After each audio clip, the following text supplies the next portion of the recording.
السلام عليكم، مرحبا بكم في قناة مطبخ أم ياسين مع فيديو جديد ووصفة جديدة. نتمنى الفيديو ديال اليوم يلقاكم بخير وعلى خير وبصحة جيدة إن شاء الله. في الوصفة ديال اليوم غادي نحضر معكم الكرشة أو الدوارة، كل واحد كيف كيسميوها، حنا في الريف كنسميوها الكرشة، واليوم غادي نحضر معكم الكرشة ديال البقري. فاتلي في الفيديوهات السابقات أني حضرت معكم الكرشة ديال الغنمي بالحمص، واليوم غادي نحضر معكم الكرشة ديال البقري اللي غادي نحضرها هكذا بوحدها يعني بلا حمص. طبعا الكرشة ديالي راها مغسوله ومنقيه وكنقطعها طريفات صغار وكنطبخوها في واحد شويه ديال الماء واحد المده ديال 10 ديال الدقائق البنات باش كيتحيد منها كاع داك الوسخ وكتولي لنا يعني نقيه نقيه وما كتبقاش فيها من ديك الريحه. وانا البنات كنفضل هاد الكرشه ديال البقري يعني كتكون ملحمه بالمقارنه مع الكرشه ديال الغنمي اللي كتباع عندنا هنايا، راه كتكون رقيقه بزاف. بالنسبه للمقادير الاخرى راه غادي نحتاجو هنايا واحد الخليط بين القزبر ومعدنوس، واحد المقدار ديال 2 المعالق كبار، وهنايا عندي واحد 3 ديال المطيشات اللي هما متوسطين اللي كنقشرهم كنغسلهم وكنقطعهم هكذا مكعبات صغار. عندي هنايا بصله كبيره مشلطه، معلقه صغيره ديال الابزار، هذوك المعالق يعني ديال القهوه الصغارين. هنا عندي نص ملعقه كبيره ديال سكينجبير، معلقه كبيره عمره ديال الخرقوم، معلقه صغيره ديال البابريكا او الفلفل الاحمر الحلو. هنايا الملح اللي كيبقى على حسب كل واحد. وهنا البنات غير واحد المعلومه، عندي هنايا العلفه ديال التمر. البنات العلفه ديال التمر راه كتلعب واحد الدور كبير كبير بزاف بالنسبه يعني الحاجه اللي ما كطيبش لينا، بحال الكرشه بحال الكرعين بحال القطانيات اللوبيا والحمص والعدس، يعني راه كنزيدوا فيه واحد 6 ديال الحبات ديال العلفه ديال التمر. طبعا التمر ديالي العلفه عفوا ديال التمر راني غسلتها مزيان، كنزيدها مع الكرشه ديالي راه كطيب لينا الحاجه بسرعه. هذه راه غير معلومه بالنسبه للناس اللي ما كيعرفوهاش. والعلفه ديال التمر البنات انا كنجمعها خصوصا في شهر رمضان الكريم، راه كنستهلك واحد الكميه كبيره ديال التمر. اذا يعني تقدروا تجمعوها وتحتفظوا بها كيف ما درت انايا، راه ما كنرميهاش، كنجي كنحتفظ فيها بواحد البواطه ولا واحد القرعه بهذا الشكل، وكتبقى كندسها فاش كنجي كنطيب القطانيات ولا اللحم ديال البقري ولا شي حاجه ما كتبغيش تطيب لينا، يعني راه كنزيدوا معها هاد الحلفه وراه كطيب لينا بسرعه. وراه هذه غير معلومه البنات. بالنسبه للزيت كندير هنايا واحد الكاس ديال العنبه، يعني عندي هنايا اكثر من نص كاس حيت الدواره راه كتبغي لينا الزيت. عندي خليط بين زيت الزيتون وزيت المائده، وعندي طبعا الماء السخون اللي غادي نروي به الدواره ديالي. ضروري ما كنستعملوا الماء السخون البنات وما كنستعملوش نهائيا الماء البارد. غادي ندوزو باش غادي نشوفوا الطريقه ديال التحضير. هنا البنات كناخذ واحد الكوكوت، ضروري الكرشه ديالنا ما كنطيبوها في الكوكوت لانها الا طيبناها في طنجره عاديه راه ما غاديش طيب لينا نهائيا، لذلك راه كنطيبوها في الكوكوت باش كطيب لينا الكرشه ديالنا.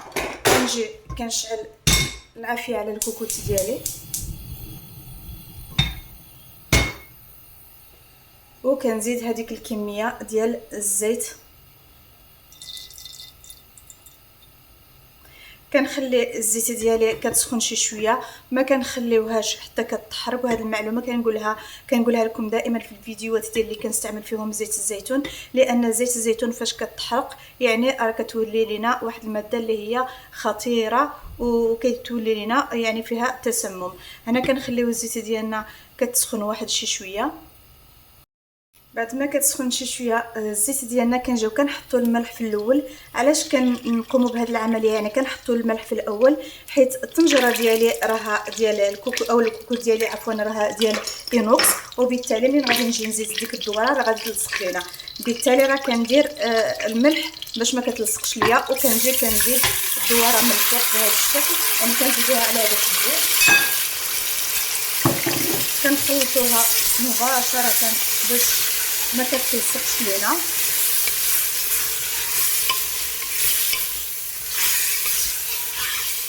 كنشحروها غير واحد شي شويه البنات، يعني ما كنقليوهاش بزاف. الدواره راه ماشي بحال اللحم، يعني ما كنبقاوش كنقليوها بزاف. وكنجي كنزيد البصله مباشره، كنحرك مره اخرى كنغطي على الطنجره ديالي باش كنخليو ديك يعني البصله كتقلى لينا مع ديك الدواره حتى كتبان لينا واحد شي شويه. من حين لاخر كنحل على الكوكوت ديالي وكنحرك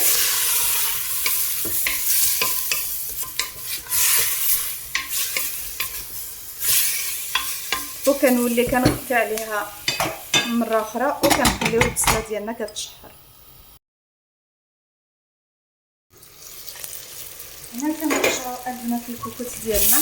هنا كيف ما كتشاهدوا البصله ديالنا راها تقلات معنا. كنجي كنزيد ديك الطماطم وكنخلط مزيان.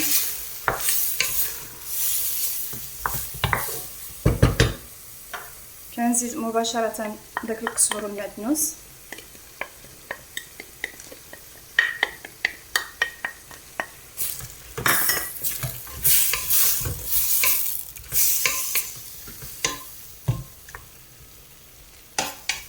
كنخلي كذلك ديك مطيشه تشحر واحد شي شويه.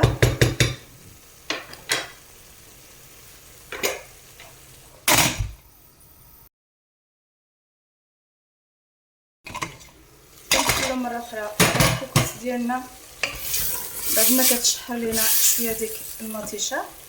كنجي كنزيد البنات واحد المعلقه كبيره ما عمرش بزاف ديال مركز الطماطم، وكاس تسمح راني ما ذكرتهاش في المقادير. والدور ديال الطماطم يعني راه كتعقد لينا هذيك المرقه وكتعطي لينا كذلك واحد البنه اللي كتكون جديده لهاد الوصفه. كنجي كنزيد التوابل ديالنا بالكامل: الحميره، الابزار، سكينجبير، الخرقوم، وكنخلط مزيان باش كتندمج لينا هاد العطريه.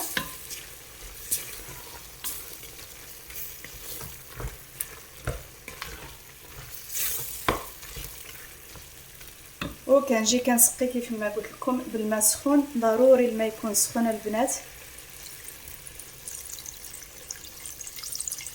كندير واحد الكميه اللي تكون كثيره واحد شي شويه حيت الدواره كتهز لنا الطياب.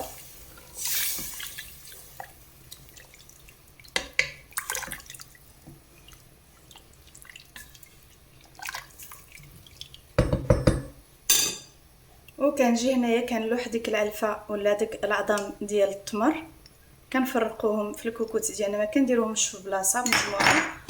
وكنجي كنسد على الكوكوت ديالي كندير ليها الصفاره وكنخليها واحد المده ديال 20 دقيقه. كنتفقدها كنشوف الا كانت الدواره ديالنا طابت كنطفي عليها، الا ما كانتش طايبه راه كنزيد لها واحد شي شويه. غادي نخليو الدواره ديالنا كطيب وغادي نتلاقاو من بعد. وكيكون هذا هو الشكل النهائي ديال الدواره ديالنا ولا ديال الكرشه ديالنا. راه خدات معايا واحد المده ديال نصف ساعه وكتجي واحد الدواره اللي هي رائعه البنات. كنخليوها يعني ما كنخليوش فيها المرقه بزاف، كتجي هكذا بهذا الشكل، كتجي معسله وكتجي المرقه ديالها بنينه بنينه بزاف البنات، كتجي رائعه. كنتمنى تجربوها وتردوا عليا في التعليق ديالكم الجميله. ما تنساوش الاشتراك في القناه ديالي الا كنتم مازال ما اشتركتوا فضلا وليس امرا، ومشاركه الفيديو مع الاحباب والاصدقاء باش كتعم الفائده. كنقول لكم شكرا على حسن تتبعكم والى فيديو مقبل ان شاء الله.